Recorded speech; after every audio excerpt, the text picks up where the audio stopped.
श्री शिवाय नमस्तुभ्यम। आज बसंत पंचमी का मौसम चालू हो गया है। चारों तरफ हरियाली ही हरियाली देखने को मिलती है। बहुत सुंदर लगता है ये वातावरण।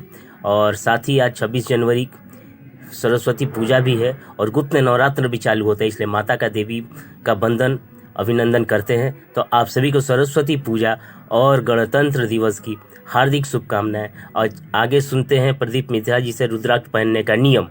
को कहाँ नहीं पहनकर जाना चाहिए, 5 स्थान बताएं जहाँ रुद्राक्ष पहनकर नहीं जाया जाता। कितने स्थान है? 5। और रुद्राक्ष को 5 स्थान पर पहनकर नहीं जाते, पर रुद्राक्ष के लिए वर्णन किया गया है कि रुद्राक्ष कब कब उतार कर उसको वापिस अभिमंत्रित करना चाहिए।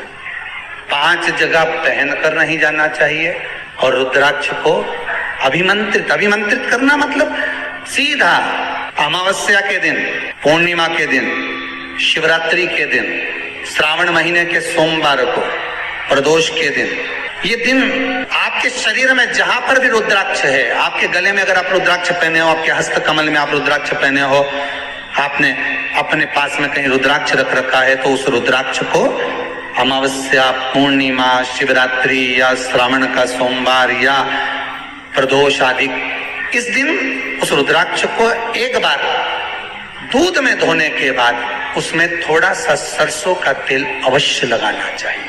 क्या होगा उससे? उससे होगा क्या? शिव महापुराण की कथा कहती है, महाराज रुद्राक्ष को दूध में धोने के बाद, स्नान कराने के बाद जल से स्नान कराया, थोड़ा सा सरसों का तेल लगा दिया। महाराज क्या मिलता है उससे? तो कहा उस रुद्राक्ष में बल प्राप्त होता है। कौन सा बल?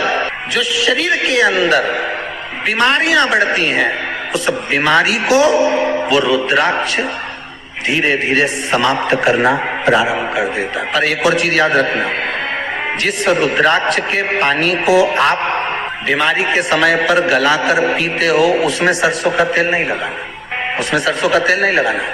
उसको तो आप केवल स्नान कराओ दूध से, जल से, और फिर उसको गला दीजिए, उसका पानी आप पीना चालू कर दीजिए। जिसको बड़ी बीमारी होती है उसके लिए कल कथा में वर्णन किया रुद्राक्ष के जल। तो रुद्राक्ष का जल पिया जाता है शरीर के अंदर से रोग को, बीमारी को हटाने के, रोग बीमारी को समाप्त कर।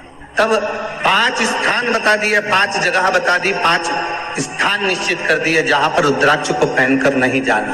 पहला, किसी की मृत्यु अधिक जगह पर। दूसरा, जहां पर बच्चे का जन्म हुआ हो। मृत्यु अधिक जगह पर सूतक लगती है, जहां बच्चे का जन्म लेता है वहां सावड़ लगती है। मतलब जीव जाने के बाद दुख का सूतक होता है और बच्चा जब जन्म लेता है तो सुख की सावड़ रहती है। सुख की 2 स्थान।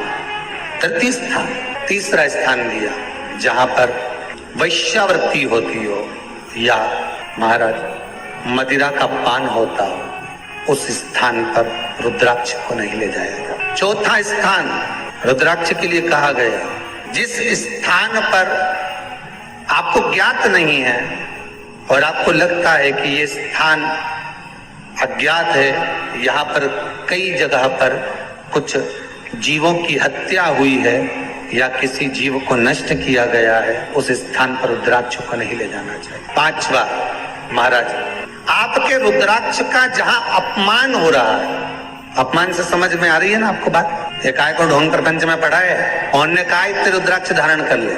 कौन ने कहा है? क्यों ढोंग प्रपंच में पढ़ा है? अगर हम रुद्राक्ष गले में पहन लेते और नारी का रजस्वला धर्म आ जाता है, रजो धर्म का समय आ जाता है, वो रुद्राक्ष हम गले में धारण कर कर रखते हैं, तो वो रुद्राक्ष क्या वो बेकार हो जाता है? पहले एक बात बहुत अच्छे से समझ में, आप सन्यासी हो, जम के बोलो जरा, आप तपस्वी हो, आप साधक हो, आप उपासक हो, या आप बैरागी हो, आप एक गृहस्थी हो, घर में रहने वाली माँ गोदी में रखा हुआ बालक अगर गंदगी भी कर दे, पूरे कपड़े को भी बिगाड़ दे, तो माँ बच्चे का कपड़ा बदल देती है और बदल कर माँ तो ये जरूरी नहीं है कि उसको साड़ी बदलना है, उसको कपड़े बदलना है, या उसको फिर नहाना है।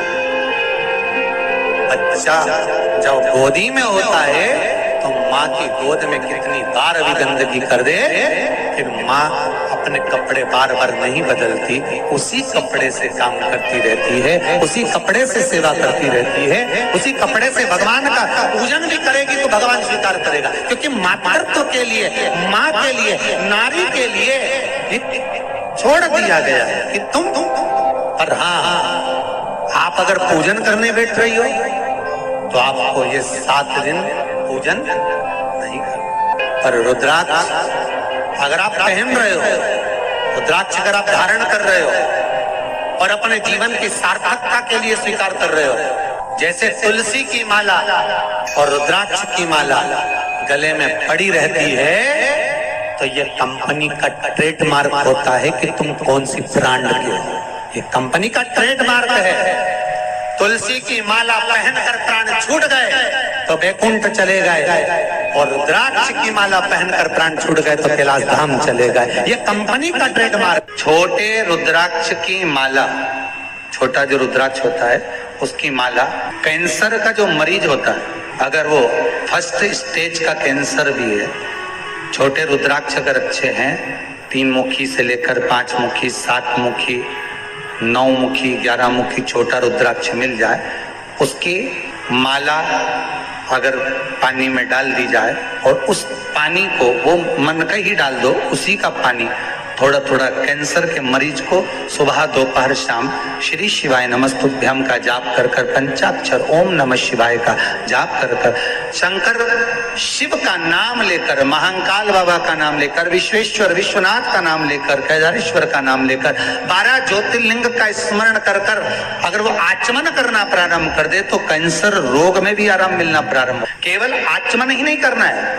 अगर स्त्री है तो अपने उल्टे हाथ पर भी उस मनके की माला को लपेट सकती है। पुरुष है अपने राइट हैंड में उस माला को, अगर कैंसर से पीड़ित व्यक्ति है, रोग से बहुत पीड़ित व्यक्ति, उसको बल मिलता है, उसको पावर मिलता है, उसको एक एनर्जी, उसको एक तेज मिलता है रोग से लड़ने का। कई लोग कहते हैं महाराज जी रुद्राक्ष को सिद्ध कैसे करना चाहिए, तो शिव महापुराण में एक ही उपाय लिखा है, 108 बेलपत्र पर शंकर का नाम लिखकर समर्पित कर दो, या लाल चंदन चढ़ाकर समर्पित कर दो रुद्राक्ष के ऊपर, या उस रुद्राक्ष को आप अभिषेक में समर्पित कर, या उस रुद्राक्ष को सरसों के तेल में रखकर उसको फिर समर्पित शिव जी को कर। रुद्राक्ष को निकाला, शंकर जी के ऊपर रखा, शिव जी के चरणों में रखा, अभिषेक किया, उसको धारण किया। सिद्ध कैसे करना है, तो शिव महापुराण की कथा में एक संवाद बड़ा सुंदर लिखा कि रुद्राक्ष अपने आप में सिद्ध है। मुंबई में एक मेडिकल रिसर्च सेंटर में इस रुद्राक्ष के पानी का रिसर्च किया।